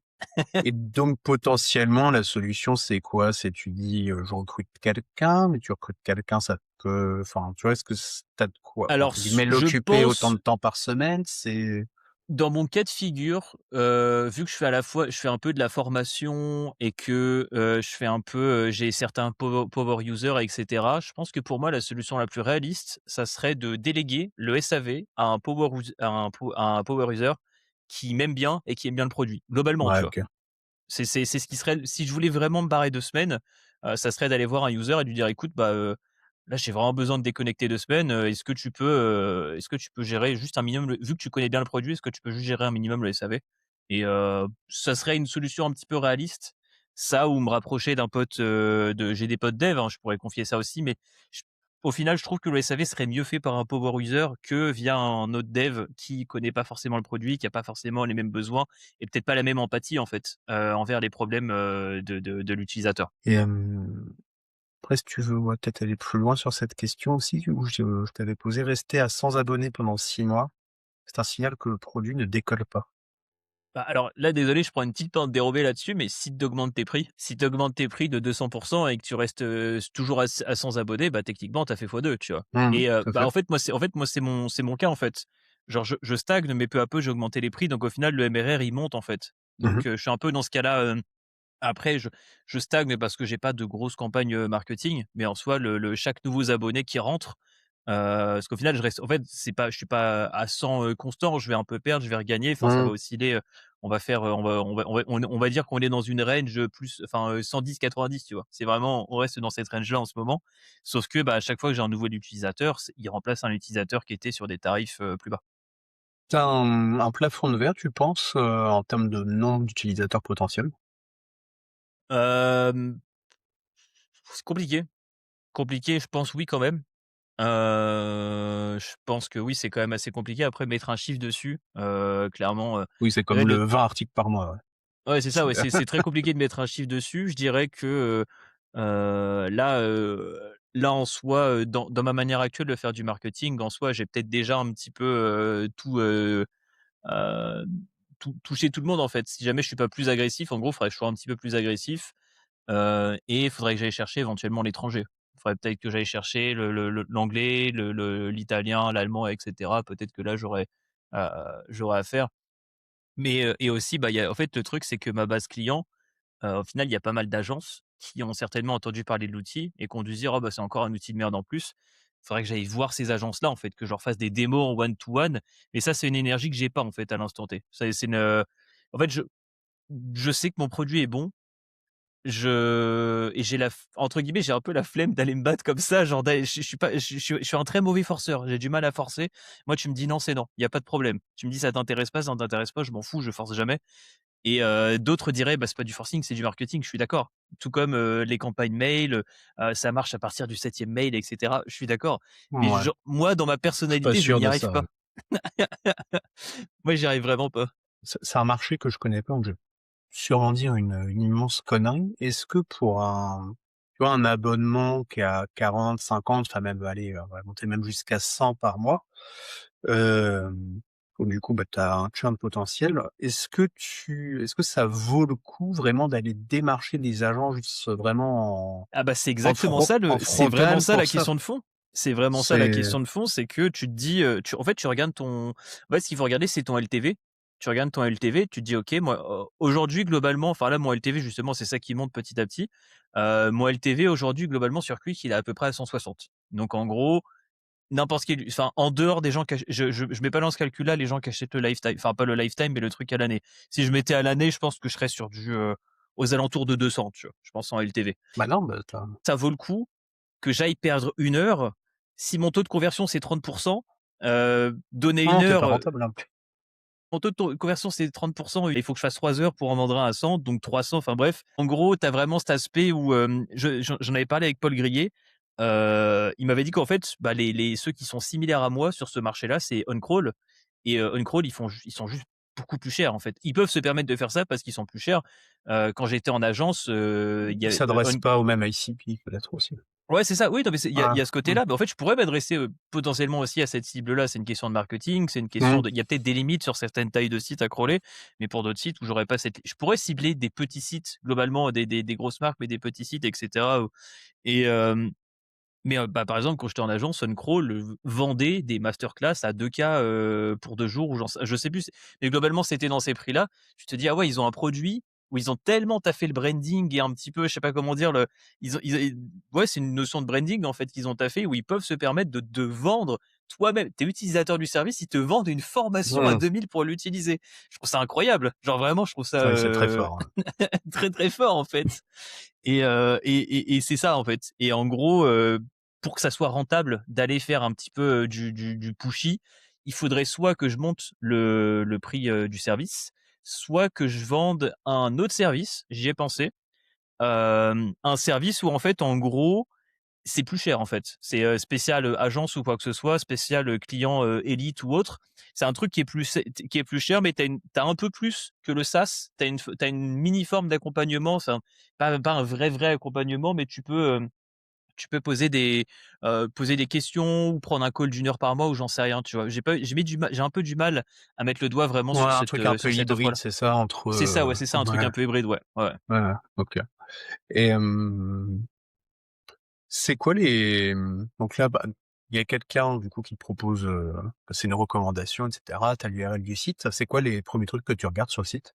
Bah, déjà le site, déjà je vais naviguer sur le Bah, ouais, site, ouais, voilà, qu'est-ce que tu regardes quand tu navigues, hein? vraiment, mais ce que je veux dire, c'est que tu as pas mal de gens qui vont ouvrir SEMrush ou Ahrefs ou Bah, quoi que ce non, soit non, ou enfin, aller voir les j'espère pas, concurrents, non, faut aller voir le site, bah, oui, mais c'est très, très, très fréquent, surtout aujourd'hui. Genre là, moi, j'ai plein de clients, moi, ça m'est arrivé plusieurs fois dans des démos où j'ai des gens qui me disent, noir sur blanc: «Bah, aujourd'hui, nos pré-audits, on fait tout sur ChatGPT». Genre, il y a vraiment des agences qui vont, donner le site à ChatGPT et ChatGPT va sortir des recos en allant mais il te sort crawler quoi sur du coup? bah, de la merde. Bah, ouais, ouais, OK. Ouais, ouais, ouais, OK. Ouais, ouais, OK. Mmh, OK. Déjà, je vais me poser la question, si je connais pas la marque, comment est-ce qu'on me connaît? Et qu'est-ce qu'il y a en tofu? Est-ce qu'on a de la newsletter, bien faite ou des trucs comme ça? Est-ce qu'on a du lead magnet en fait? Là, je pense, je me mets vraiment dans le côté marketing. Est-ce qu'on a du lead magnet sur les pages blog? Est-ce que certains des articles sont publiés sur LinkedIn, machin et cetera? Donc moi déjà, je vais voir cette partie-là tofu, comment est-ce qu'on connaît? Ensuite, toute la partie Mofour et assurance. Donc je vais aller voir le Trustpilot du client, mais très tôt, hein. Si le client a un Trustpilot, je vais aller voir le Trustpilot. Est-ce qu'on a répondu à tous les avis? Si c'est pas le cas, les avis négatifs, c'est quoi? Globalement, qu'est-ce qui est dit négativement sur le produit, le SAV? Est-ce qu'il y a des soucis, machin et cetera? Je vais voir s'il y a des parties réassurance, donc je vais taper, avis, marque machin, donc est-ce que enfin après sur des grosses marques, tu auras que la page, sur des grosses marques, tu auras pas mal de pages différentes, Ouais, mais tu te fais un de avis, sur la marque, quoi. Ouais, c'est ça, ouais. Ouais, je me fais Mmh. un avis sur la marque mais au fait, je regarde vraiment tout le process et je me dis: «OK, qu'est-ce qui manque?» Et après enfin, je vais attaquer les pages produits, donc le bas du tunnel de conversion et là, je vais avoir un œil, CRO, vraiment en mode, qu'est-ce qui me manque comme info si je suis dans ce persona-là, machin et cetera et après je vais les comparer avec la concurrence en mode bon, bah, pas en fait, parce que ça, c'est un peu le biais que pas mal de gens ont, ils vont dire: «Ah mais tel concurrent, sa page sa page elle est pourrie, pourtant elle rank devant nous». On s'en fout de ça. Ça n'apporte rien. C'est en fait, ce qu'il faut se dire, c'est qu'est-ce qu'ils font mieux que nous? Il y a forcément quelque chose qu'ils ont mieux que toi. Qu'est-ce qu'il y a à reprendre? Est-ce que leur marque, elle est plus vieille? Est-ce qu'ils ont une meilleure autorité sur les réseaux? Est-ce que qu'est-ce qu'il y a à reprendre chez eux? Et je vais faire la liste de tout ce qu'il y a à reprendre. Je m'en fiche que ça soit plus pourri, que les Core Vitals, ils soient éclatés chez les autres. On s'en fout. Juste qu'est-ce qu'ils font de mieux? Et on reprend un petit peu tous ces éléments-là et on voit ce qui fait sens à ajouter chez nous. OK. Et ouais, donc tu parcours le site, en te mettant, à la Ouais, ouais, place ouais. et après éventuellement, là, enfin pas éventuellement, là après tu passes sur des outils et cetera pour faire une analyse un petit peu plus poussée. Bah, faut comprendre à qui tu parles en fait, c'est toujours le même truc, là. Ouais, OK. Ouais, je vois tout à Et fait, ouais. et voilà, voilà. Bah, en gros, ce qu'il faudrait, c'est un outil qui fasse ça. Globalement, pour aller targeter ça en termes d'intention, hein, c'est ce que l'utilisateur s'attend à trouver. L'utilisateur qui a ce wording-là, c'est ce qu'il s'attend à trouver, donc c'est le type de page qu'il faut que je crée. Mais en gros, voilà, je fais comme ça un gap d'intention. Alice, ils ont genre, 25 mots comme ça, juste pour la partie analyse, mais c'est une seule page au final qui va y répondre. Et l'acquisition là pour Quick, forcément donc également, donc essentiellement LinkedIn, pas de SEO? Même si tu as fait un truc très malin avec, Meilleur Consultant, qui Bah, était c'est les 2 en excellent. fait. Mmh. C'est les 2. Quick, ça a commencé par LinkedIn. En gros, j'ai fait, un défi il y a 2 ans maintenant, mais j'ai fait un défi pendant 2 semaines, j'ai publié un outil SEO gratuit par jour.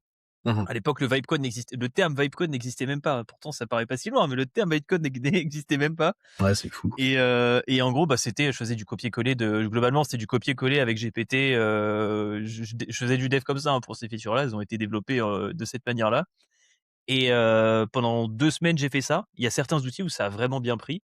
Bah, c'était les outils globalement les plus impressionnants visuellement, où ça bougeait dans tous les sens et cetera. Ça, c'est ce qui a vraiment bien marché et donc ça, c'était le début. Le but de cette page-là, c'était de me positionner sur, outils SEO gratuits. Donc aujourd'hui, j'ai quand même pas mal de trafic et d'impressions avec cette page-là. C'est pas non plus, hors du commun, hein. La requête outils SEO gratuit, c'est pas non plus le plus gros truc, mais vu que je suis, top 1, top 2 en fonction des périodes, ça aide pas mal. Mais après, bah, tu toute la partie marketing et ce qui m'a fait marrer, bah, du coup, tu as parlé de la page meilleur consultant SEO. Moi, j'ai adoré t il y a j'ai tellement d'histoires autour de cette page-là, mais vraiment, j'ai adoré un truc qui vraiment me fait marrer.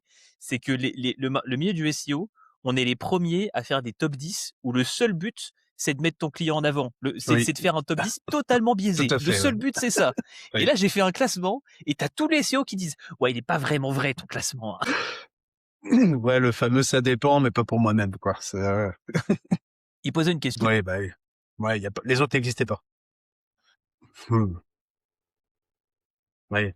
Oui, et il oui. a envie que ça Il soit un veut minimum. comparer, voir les autres, ouais. C'est ça, ouais, c'est ça. Tu comparais, pourquoi, qu'est-ce qui est mieux, qu'est-ce qui est moins bien et cetera et je dis: «Bah, attends, bah, je vais te montrer comment on fait une page meilleure» et ouais, bah, voilà, je lui ai dit: «Bah, attends, je vais te montrer» et en gros, bah, au début, j'ai posté un message sur Discord, j'ai dit: «Bah, écoutez, donnez-moi des gens à mettre dedans, je sur la page et tout» et quand j'ai vu qu'on me citait les 10 mêmes noms, enfin les 10 dinos du SEO, on me citait les 10 mêmes à chaque fois, j'étais là en mode: «Bah, ça, c'est cool» et du coup, bref, j'ai fait ce classement-là et après les gens ont critiqué en mode: «Ouais, mais tu as pris, favicon». Oui, bah, il faut bien une base. Il faut bien une base quelque part et du coup, j'ai pris ça, puis après j'ai ajouté quelques profils, genre il y avait pas enfin, le top 100 favicon, dedans, il y a pas Sylvain Perronnet, donc bien sûr que j'ajoutais Sylvain Perronnet, j'ajoutais Laurent Bourrelli, enfin, les gens qui, moi, dans mon cursus SEO m'ont inspiré, on va dire, hein, voilà, que tu vois passer, forcément et bah, ça a donné la première version et la première version, derrière, je l'ai publiée sur LinkedIn et bah, ça a eu le résultat que je pensais, hein. Les gens ont tous voulu, s'ajouter eux-mêmes. J'ai mis un formulaire en bas de page,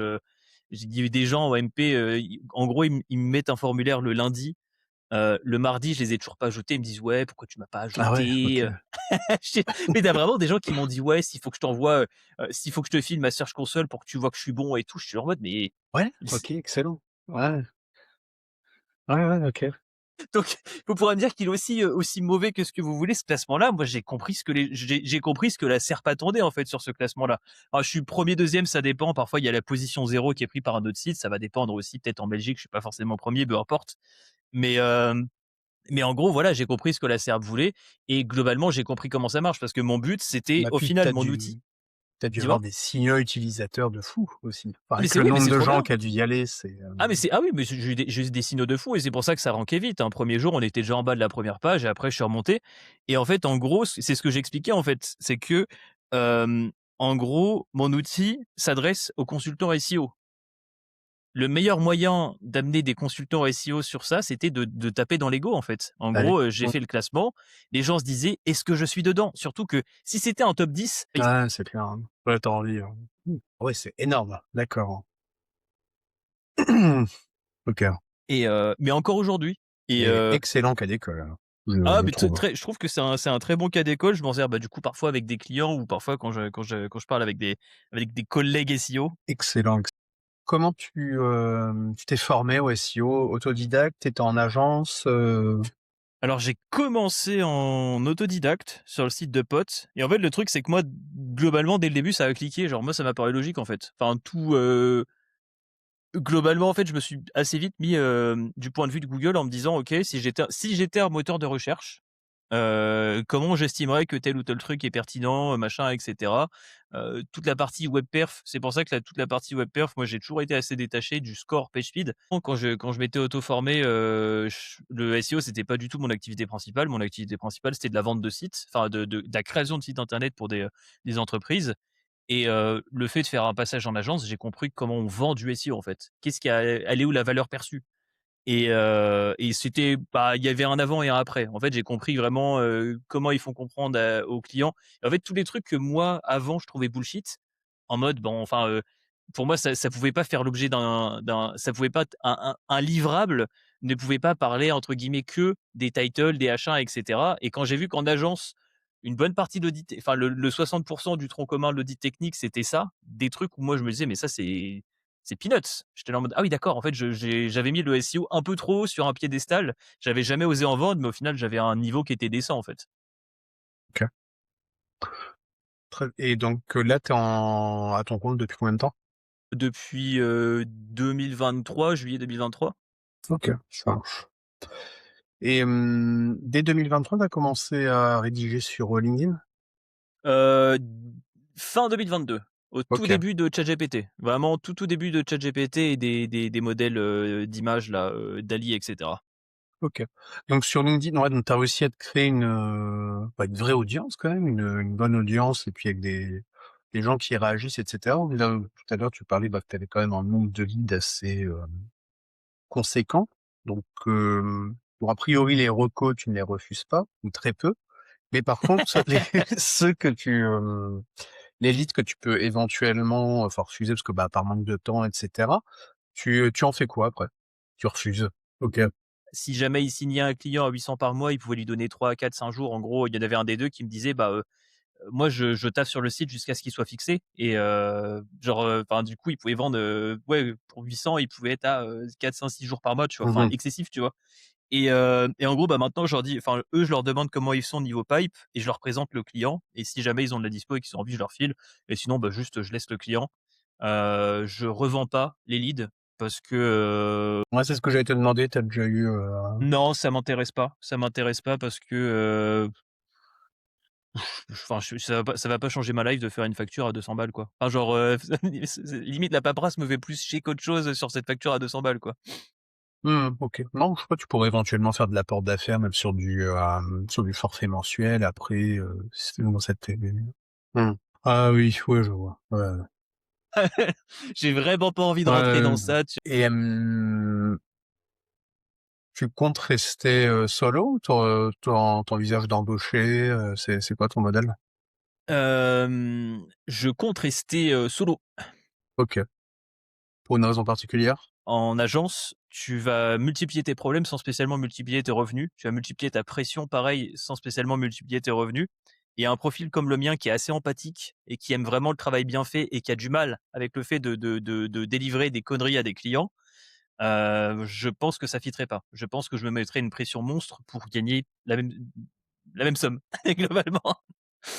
Donc non, ce ça ça je pense que ça fitterait pas. Il faudrait que je sois plus dans une sorte de collectif, tu vois? On s'apporte un peu tous, mais pas, relation hiérarchique, je pense que ça irait pas. Aujourd'hui, ta part de chiffre d'affaires, c'est quoi? C'est plus sur Quick ou les prestats, du coup? Bah, ça dépend des mois. Moi, je vais être full transparent avec toi sur les chiffres. Moi, je m'en fous totalement. Quick, en ce moment, je suis à 5 500 par mois et en fait, en gros, bah, tu as certains mois où je vais faire plus que Quick et d'autres où je vais faire moins que Quick. Là, depuis le début de l'année, tous les mois, j'ai fait plus que Quick. Donc je suis dans les eaux de 12 13, globalement 12 13 par mois, si c à part avril où j'ai fait un peu moins. Mais j'ai fait 12 13 par mois. En janvier, j'ai fait un peu plus parce que j'ai vu un acompte d'un gros site où j'étais plus aux alentours de 15 en janvier, 15 K. Mais voilà, donc aujourd'hui, j'ai un peu plus de sous avec, tout ce qui est prestat. Mais voilà, ça va commencer à s'équilibrer parce que, bah, moi, je vais pas vendre de plus en plus de prestat et Quick fait de plus en plus de revenus. Donc quand Quick aura atteint, 6 ou 7 000 de MRR, bah, ça sera, even, on va dire, quoi. Puis, si on raisonne, enfin, tu vois, sur le plafond de verre, bah, je pense sur la prestat, de toute façon, au bout d'un moment, le temps n'est pas illimité. Oui, puis moi, j'ai pas envie de vendre plus de prestat. Là, je suis déjà capé, Et donc du coup, tu souhaites diminuer la presta à terme? Ouais, ouais, ouais. Ouais, en gros, j'ai envie de garder 2 clients, actifs globalement et avoir de l'accompagnement sur des projets que je kiffe bien. Enfin là, il y a déjà un client avec qui, enfin il y a déjà 2 clients avec qui, je suis actif et en soi, 3 agences que j'accompagne en marque blanche. OK. Heu, mais justement les accompagnements marque blanche, je vais commencer à arrêter et garder que des projets où je kiffe et voilà quoi. C'est quoi un projet où tu kiffes? Il y a le mec qui te voit juste comme un prestat pour lui ramener de la thune et il y a le mec qui est passionné de son produit et qui aime bien échanger avec toi sur: «Ouais, comment on peut améliorer, machin. Ah, tu as compris ça, OK, est-ce que tu penses que ça et ça?» Vraiment, il y a un gap un petit peu entre les 2 et moi, j'aime bien vraiment avoir des discussions avec le founder, pas spécialement en mode, lui apporter ma science, en mode: «Ouais, ton produit, il est pas assez bien», mais que je vois que le mec, il est pas juste dans, «Je veux augmenter mon acquisition organique», mais qu'il est vraiment dans un questionnement de: «Comment on peut rendre notre produit, meilleur?» Et voilà, ça c'est plus des projets où je vais kiffer, on va dire, plutôt que d'avoir des genre, du coup, travailler pour un très, très grand compte, ça m'intéresse pas parce que, bah, c'est très, c'est tu viens, tu fais tes analyses, tu sors ton slide et basta, quoi. Genre, c'est bien payé, hein, mais flemme. En termes de CM1, tu as utilisé un terme, je trouve ça très intéressant. Tu as dit responsable d'acquisition organique, tu as pas dit SEO. Bah, je considère que mon métier, c'est plus ça aujourd'hui, honnêtement. Parce que, bah, en fait, pour moi, le SEO, il est trop connecté. Déjà, il est trop connecté connoté à Google et il est trop connoté à juste optimiser, les titles, descriptions, H1, contenu des pages, mais contenu purement textuel. Pour moi, c'est un petit peu comme ça que le SEO, il est connecté, et aussi peut-être acquisition en backlink, autorité, ce que tu veux, mais c'est un petit peu il y a pas, dans la fiche métier du SEO, il y a pas tout le côté, je trouve, CRO, UX, réseaux sociaux qui sont pour moi pour moi ça fait partie. Genre moi, il y a une bonne partie de mes clients, quand on réfléchit à tout ce qui est contenu de blog, en fait, je leur dis: «Le contenu de blog qu'on va faire, c'est je veux que ça soit un contenu dont vous soyez fiers de partager dans votre newsletter, que vous soyez fiers d'utiliser en post LinkedIn». Mais du coup, ouais, je vais utiliser un terme que j'aime pas du tout, ça va te hérisser le poil, mais il faut que tu aies une vision un peu 360 du problème. Mais tu as vraiment ce côté-là, tu vois? Où, je crois que ça va plus loin que le SEO et pour moi vraiment un bon post, de blog aujourd'hui, c'est juste, un truc où tu développes une idée que tu as réussi à condenser dans quelque chose de très, agréable à lire sur LinkedIn. Donc tu t'abordes un sujet, un thème, un problème, tu dis: «Bon, bah, machin, blablabla». Tu as une version plus dense avec ton post, sur ton blog, qui explique le truc, peut-être cite des sources, qui montre des exemples, des graphes et pour moi, tout ça va ensemble, en fait. Pour moi, tu t'aides ton client à faire une stratégie marketing assez complète et tu viens pas juste optimiser des titles et des descriptions. Mais de toute façon, moi, ces prestats-là, je les refuse. Là, tu me parlais, tout à l'heure de refuser des clients. J'ai refusé un client hier, globalement. Enfin, j'ai envoyé le mail, hier, justement parce que la prestation ressemblait à ça. C'était, fallait que j'intervienne sur un site, Webflow et que j'aille changer des titres, descriptions et cetera. Ça m'intéresse pas. Moi, je suis là pour qu'on parle stratégie ensemble et cetera. Je fais très peu de mise en prod. Si je peux automatiser ça, en gros, si je peux faire un script qui va mettre ça sur le CMS, pourquoi pas? Mais, je fais très peu de cliquer dans une interface d'un CMS, ça fait 3 ans que j'ai pas fait ça, je pense. Enfin, tu sais, pour un client, tu vas aller changer genre sans balise, je l'ai fait en agence, hein, je pense, je sais pas, tu fait de l'agence ou pas? J'ai pas fait d'agence, non. Ah, tu Mais pas fait d'agence? Bah, par contre, je l'ai déjà fait en presta, ouais, ouais, ouais, changer. Ouais. Et c'est quoi la limite? Parce que maintenant on dit ah tout est du SEO, mais bon, moi je trouve ça un petit peu facile au bout d'un moment. C'est où la limite quand tu es responsable d'acquisition organique? Tu le conseilles le client jusqu'à ah bah voilà l'article de blog, faut le recycler, faire 4 vidéos dessus, enfin tu vois mmh. c'est Oh, ça, c'est basique pour moi. c Moi, ouais mais tu là vois ça s'arrête où du coup? On va jusqu'où?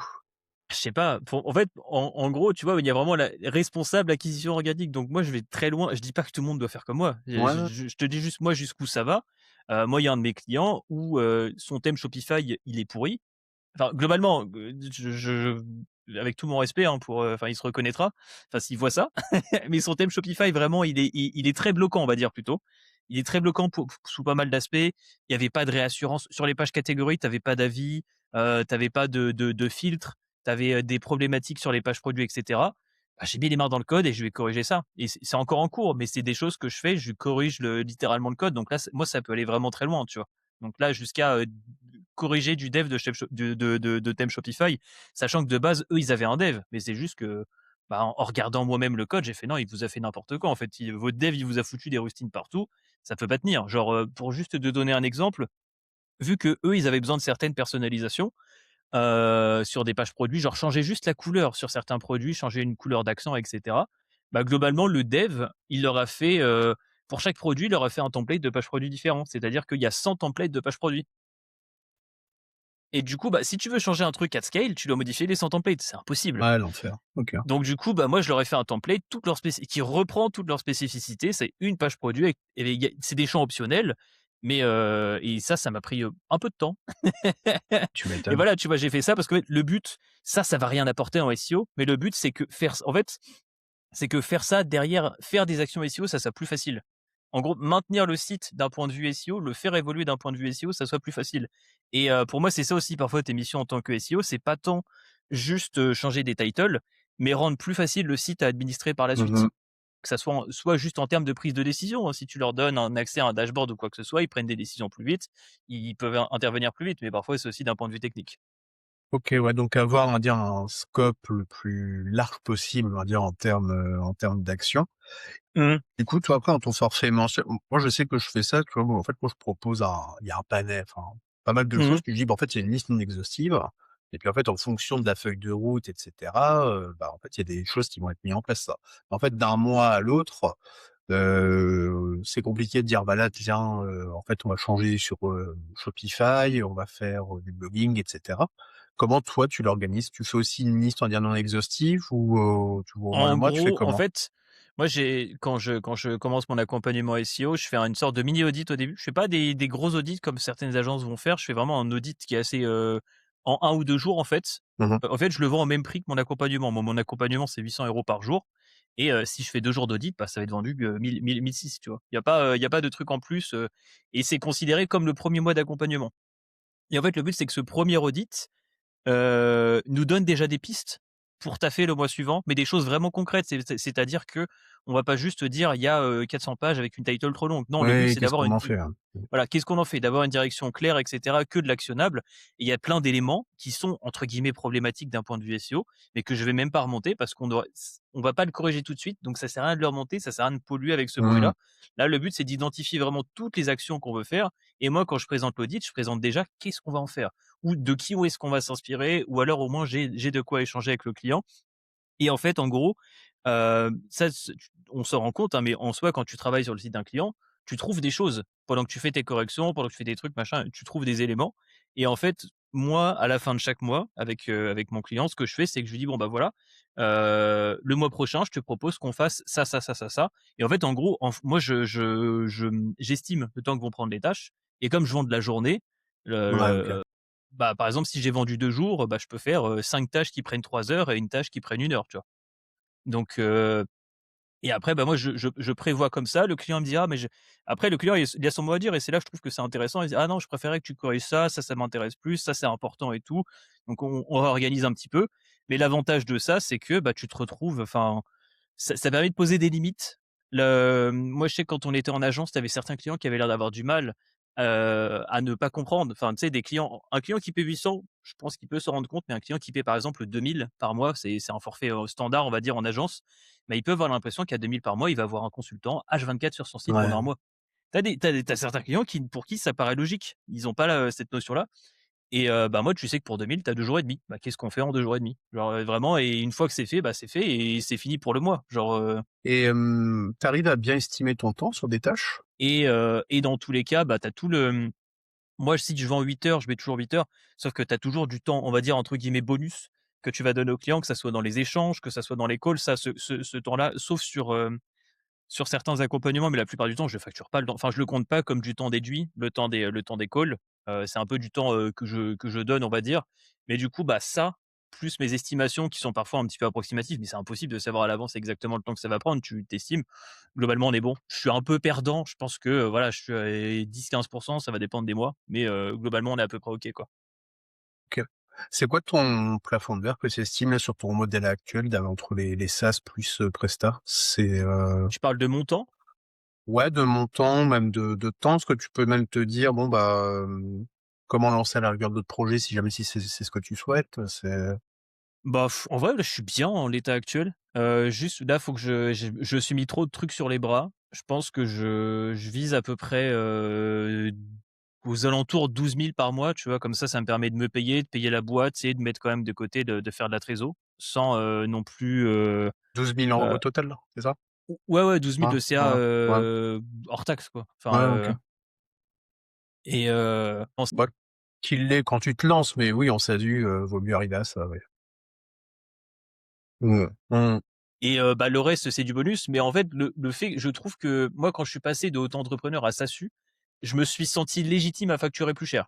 Je sais pas pourquoi, mais je me suis senti vraiment Ouais, légitime OK. à facturer plus cher et j'ai facturé plus cher. Les gens ont dit oui, j'ai fait: «OK, bah, très bien» et juste, j'étais à 600 à une époque. Debo m'a dit: «Non, non, tu pourrais te vendre plus» et je me suis mis à 800. C'est toujours passé à 800 et du coup, maintenant, je suis à 800 et le truc, c'est que, bah, faire 800 en enfin, parce que du coup, moi, j'ai Quick qui fait, 5 000 et quelques.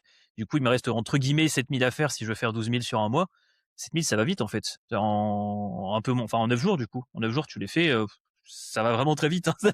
Sachant que moi je peux faire 2 journées en une journée quoi. Enfin genre, quand tu es, sur plusieurs trucs, enfin moi enfin ça arrive quoi. Donc ça peut vraiment aller très vite quoi. Et donc c'est quoi le plafond de verre? En termes de montant, je pense admettons, tu vois? Je suis vraiment j'ai envie de faire maxi thune. J'optimise tout. Vraiment j'optimise tout. Mmh. Je pense juste thune, Tu thune, penses thune, thune, thune, thune. thune, Voilà, ouais. je pense tunasse. Je dirais que le plafond que je peux faire en prod pure, c'est, 25 000. 25 entre 25 et 30 si je fais que de la prod. Genre, je laisse Quick tourner, je réponds pas au SAV, s'il y a une requête, je laisse, tant pis, je vais avoir du churn. Ouais, la thune. Admettons, tu vois? C'est vraiment, Mmh. c'est je thune, thune, thune. Je dirais, ouais, 25 à peu près et c'est ça. Pour moi, en fait, pour moi, il y a tu as le plafond de verre de ce que tu peux faire par mois, mais tu as le plafond de ce que tu peux faire sur un an et sur 10 ans. Moi, je réfléchis plutôt, quelle charge de travail je suis prêt à me foutre sur la tronche pendant 10 ans. Je réfléchis plutôt comme ça et du coup, bah, on est plus sur des alentours de 7 000 quoi, à mon, TGM actuel. Mmh, OK. Et donc là, tu as parlé d'hédonisme. Maintenant, au tout début du podcast, on parlait un petit peu de concept et cetera. Là, tu avais, tout à l'heure, tu as parlé de Spinoza. La dernière fois, tu m'as aussi, parlé, bah, de stoïcisme notamment, Ouais, où, en résumé, alors tu vas me dire, tu connais bien mieux que moi, où l'idée c'est de se concentrer uniquement sur ce qu'on contrôle, d'accepter le ouais, reste. Je crois que c'est c'est ça, ça? c'est ça, Tu m'avais notamment dit que c'était survendu un peu sur YouTube, mais que tu avais quand c'est même ça. gardé des trucs intéressants là-dedans. Qu'est-ce que tu en as gardé? Bah, après en vrai en soi le stoïcisme, tu l'as déjà résumé, c'est vraiment s'attarder uniquement sur ce que tu peux contrôler. Et du coup, pour aller un petit peu plus loin, c'est, v vu que tu t'attardes uniquement sur ce que tu peux contrôler, vraiment le faire. Te poser la question: «OK», sortir du côté un peu spectateur, te dire: «OK, c'est quoi ton top 10 actions sur lesquelles tu peux vraiment avoir de l'impact dans ta vie?» plutôt que de te plaindre entre guillemets, te dire: «Ouais, c'est injuste, je sais pas, tel client a refusé mon projet» et cetera. On s'en fout. En fait, en gros, en fait, le fait même de t'en plaindre, tu perds déjà des points. Genre, tu déjà sur la mauvaise pente. C'est de l'énergie qui est mal investie. Donc ça j'ai pas eu, ça a pas marché, ça a foiré, machin. OK, hop, let's go. Go next. Qu'est-ce que je peux faire? C'est quoi ma meilleure option? C'est quoi mon 80-20, le truc le plus rentable que je peux faire? Et c'est un peu ça l'enjeu, on va dire, du stoïcisme. Pas, spécialement l'hyperproductivité, mais le fait de se dire, tout ce qui est, hors de contrôle, bah, tu t'en occupes même pas, tu t'en fous, tant pis, tu vois? Et tu te focuses à mort sur ce sur quoi tu peux vraiment agir. Et est-ce que, avant de conclure, tu veux me parler de conséquentialisme? Ouais. Hem, une leçon que j'ai appris il y a pas longtemps, enfin il y a pas longtemps, il y a 7-8 mois maintenant, sur la liberté, c'est de comprendre que, tout est globalement tout est déterminé, tout a une cause. Globalement. Et en fait, en gros, la notion même de liberté, c'est totalement abstrait parce qu'au final, pourquoi tu as regardé, ce podcast? Parce qu'il est apparu dans ton feed. Pourquoi il est apparu dans ton feed? Parce que tu as suivi tel mec. Pourquoi tu as suivi tel mec? Parce que c'est dans ton métier. Pourquoi c'est ton métier? Parce que tu en as entendu enfin, il y a toujours un Ouais, truc tout a une derrière, en cause et fait. après la cause ultime, enfin, c'est ce qu'il appelle Dieu ou la C'est ça nature, la je cause des crois. C'est causes. ça, ouais, la cause des C'est causes, ouais. OK. c'est ça la cause des causes et en fait, en gros, une notion que je trouve grave intéressante et qui est un peu, contradictoire de premier abord, c'est que, tu deviens de plus en plus libre à mesure que tu comprends les causes qui te déterminent. Et je trouve que c'est rigolo, c'est un peu mindfuck parce que tu te dis: «Oui, mais si c'est des causes qui me déterminent, c'est-à-dire que je suis pas libre». Mais justement si, parce qu'au final, si tu comprends quelles sont ces causes-là, tu peux potentiellement agir dessus et T'en pour détacher Spi peut-être ou agir en tout c'est cas. ça, bah, soit Mmh. t'en détacher ou alors justement, en fait, pour Spinoza, la liberté absolue n'existe pas. Tu as toujours quelque chose qui te détermine, mais se rapprocher de la liberté, c'est, accepter ces choses-là, en fait. Accepter les causes qui nous déterminent ou c'est le fait de les conscien c'est de le fait de prendre, ces décisions-là, non par réflexe, mais en consentant à prendre ces décisions-là, globalement. Mais le la notion de, liberté telle qu'on la pense dans, l'entrepreneuriat à base de: «Vas-y, je vais voyager dans le monde entier, machin et cetera». C'est très mauvaise définition de la liberté parce que tu te crées, plein de contraintes. Tu pas d'attache, machin et cetera. Est-ce que tu es pas plus libre, quand tu es chez toi, tout le temps, que tu as pas de décision à prendre, que tu es là, tu chill, enfin bref, c'est la notion même de liberté, je l'ai pas mal questionnée et mais je trouve ça intéressant de s'intéresser à tout ça. Mais attends, ouais. Mais du coup, tu voulais me poser une question, spéciale sur le conséquentialisme? Enfin, tu voulais introduire, Que tu quelque nous chose ou? expliques déjà ce que c'est, OK, si tu veux? Parce que tu avais fait un épisode avec, avec Paul, ouais, tu avais parlé avec Paul ou Paul Grillé ou tu avais ça. parlé, je crois. C'est ça et en gros, ouais, l'épisode que j'avais fait avec Paul, c'était, est-ce qu'on a le devoir, de vendre du rêve à nos clients? OK. Paul Grillé de Heu, Tot SEO d'ailleurs, ouais, c'est voilà, de qu'on fait Tot SEO, la concurrence de SEMrush. Mais en gros, ouais, est-ce qu'on a le devoir de vendre du rêve à nos clients? Et on pourrait se dire: «Mais pourquoi déjà c'est pas bien de vendre du rêve à ses clients, Mmh. c'est pas gentil». Mais en fait, en gros, l'idée qu'il y a derrière, c'est que, en fait, en SEO, moi, j'ai un petit peu toujours dit, je suis responsable que des résultats. Enfin non, je suis responsable que des efforts que je vais, mettre en place, mais pas des résultats. Donc je suis responsable du fait de faire le mieux, machin et cetera. Et cette posture-là, en fait, je l'ai toujours pris comme ça un peu en défense, en fait, parce qu'en fait, quand on a cette posture-là, c'est une posture défensive en mode, bah, si ça marche pas, viens pas m'attaquer. C'est globalement ça l'objectif derrière, hein, qu'on le conscientise ou pas, c'est ça l'objectif derrière. Et parce qu'au final, quand ça marche bien, tu es bien content d'être responsable Ouais, des tout à fait. résultats au final. Bah, Donc tout en sachant que après le truc qui est un peu «bâtard» entre guillemets, c'est que tu restes quand même tributaire de quelque chose que tu ne maîtrises pas totalement, par oui, les algos et cetera, c'est oui, non, mais c'est sûr, mais c'est juste que on aime bien dire qu'on est responsable que des ouais, actions, c'est pas des clair, ouais. résultats, Mmh. mais quand ça marche, on est quand même bien content de Mmh. dire: «Ouais, grâce à ma strat, ça a fait ça». Donc Ouais, c'est clair. c'est un peu de mauvaise foi. Donc du coup, si on veut être de bonne foi, on est obligé d'admettre que, le fait de dire ça, c'est une posture, du coup déontologique, dans le SEO. Enfin, dans la déontologie dans le SEO veut qu'on dise globalement et qu'on admette qu'on est responsable que des moyens et pas des résultats.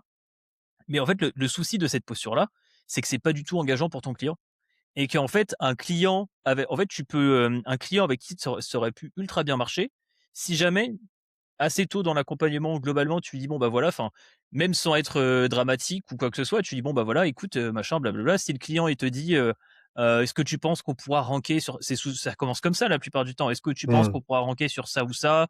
Est-ce que tu penses qu'on peut avoir des bonnes stats? Quand est-ce qu'on aura des stats?»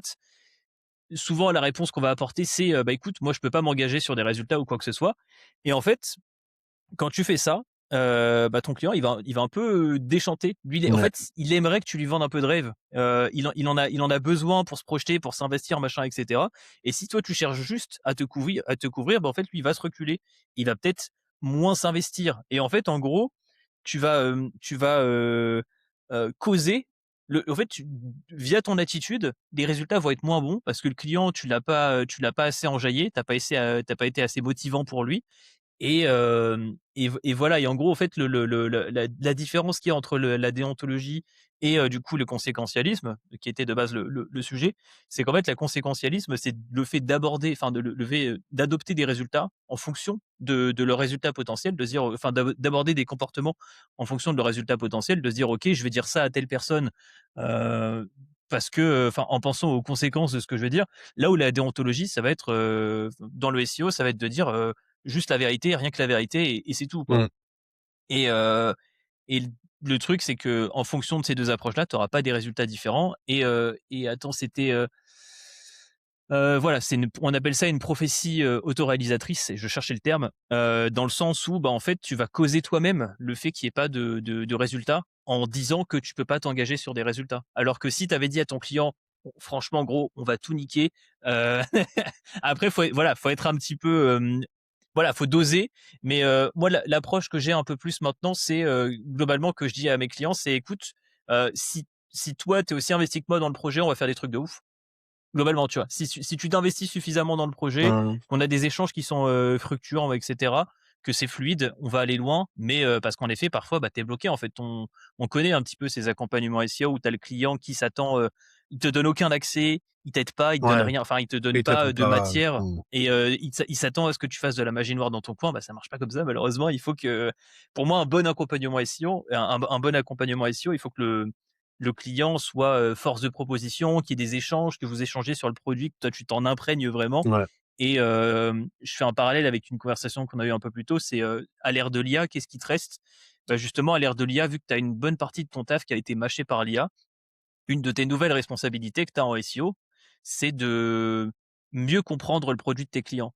À une époque, on n'avait pas le temps, en fait. On n'avait pas le temps de bien capter, nos personas. Les personas, c'était un truc qu'on faisait juste pour faire style en disant, «Jocelyne, Oui, 45 oui, ans, machin». Là, il faut oui, vraiment qui étaient comprendre pas le des vrais persona. personas d'ailleurs. C'est ça et c'est pas tant au final pour moi un persona là où ça prend de la valeur, c'est pas tant, alors c'est bien de le définir, de définir un petit peu les bords, mais c'est surtout de s'en imprégner et de se dire: «OK, je suis le persona», genre vraiment je revais le Ouais, puis tu masque du focus pain persona point, hein, c'est ça, ouais. et comme ça tu te dis: «OK, voilà, dans cette logique-là, qu'est-ce qui me manque? Qu'est-ce qui me rassure pas?» et cetera. Est-ce que tu me parles en tant que, tel ou tel persona? Très, très intéressant. Le mot de la fin, qu'est-ce qu'on peut te souhaiter pour les prochains mois, Kevin? Waouh, de réussir à décrocher du travail. OK, Je pense que c'est le voilà, je suis un principal peu enjeu. voilà, c'est l'enjeu numéro un. Réussir à décrocher un peu. C'est pas ultra facile, mais c'est le process sur lequel je taffe.